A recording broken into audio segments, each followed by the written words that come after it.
In this video we are going to study a very interesting master game in which we will see how white starts the game with the tips we have learned in another video about the best opening for beginners. The game started with the moves e4, e5. And now white played knight f3, developing the king's knight and threatening to capture the e5 pawn. Black answered knight c6, developing the queen's knight and defending the e5 pawn. White played bishop c4, developing the king's bishop towards a good diagonal and preparing to castle. Black played bishop c5, entering the Italian game. Now, white played d3, reinforcing the defense of the e4 pawn and allowing the development of the queen's bishop. Black played knight f6, developing his king's knight and preparing to castle. White played knight c3, developing his queen's knight and increasing control over the central squares. Black played h6, taking control of the g5 square, to prevent white from making use of that square. White played bishop e3, completing the development of his minor pieces and opposing the action of the opponent's bishop. If black now captures on e3, white recaptures with the pawn, thus reinforcing his control of the central squares. In addition, the f-file is open, which would favor white.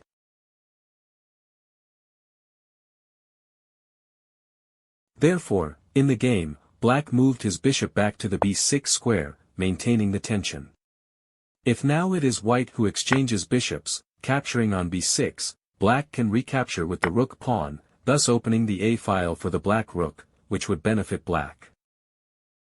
In the game, after bishop b6, white castled.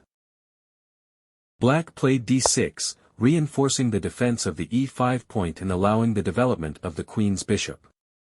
Now, white played knight e2, a typical maneuver in this type of position. White's idea is to move his queen's knight to the g3 square, where it will be very well placed, as it will reinforce the defense of the e4 pawn and, at the same time, will be ready to move to the f5 square, which will be an excellent position in the enemy camp. Black played knight e7 with the idea of bringing the knight to the g6 square and trying to copy white's plans, since the f4 square will be an excellent position for black's knight. White played knight g3, completing the maneuver with his knight. And black played knight g6, also completing the maneuver with his knight. White played h3, taking control of the g4 square, to prevent black from making use of that square. Black castled. White played queen d2, moving the queen to connect the rooks. The immediate threat is to sacrifice the bishop on h6. For example, if black plays bishop d7, completing the development of his minor pieces, white can sacrifice the bishop on h6. After g takes h6. Queen takes h6. White threatens to capture on g6, taking advantage of the pin along this diagonal. White also threatens to bring his knights to the attack and has a decisive attack. In the game, after the move queen to d2, black captured on e3, to eliminate the white bishop and avoid danger.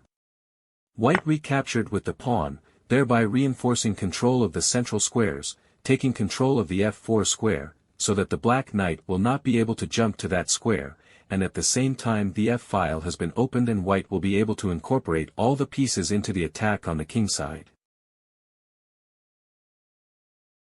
Now, black played d5, trying to react in the center, to try to obtain counterplay. White played e takes d5, eliminating the opponent's central pawn and getting rid of his doubled pawn. Black played knight takes d5. White played e4, placing a pawn in the center, attacking the opponent's knight and taking control of the f5 square, to secure that square for the knight. Black played knight d to f4.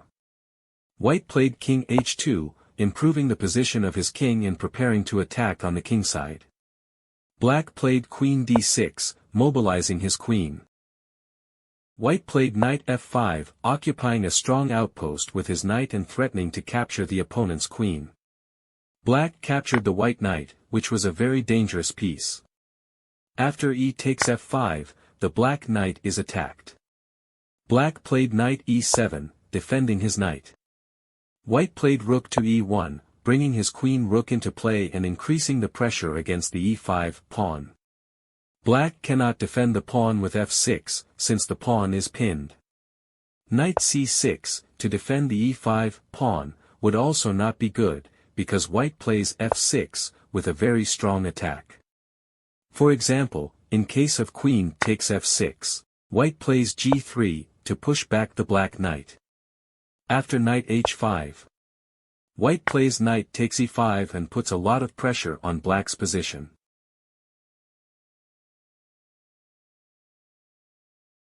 In the game, black played rook f to d8. But he resigned the game. Since white plays bishop takes f7 check. After king takes f7. White plays knight takes e5 check. King g8. Knight c4, attacking the queen and the knight on f4. White wins easily. A very instructive game, in which we have seen how white easily developed his pieces with the Italian opening. The best opening for beginners.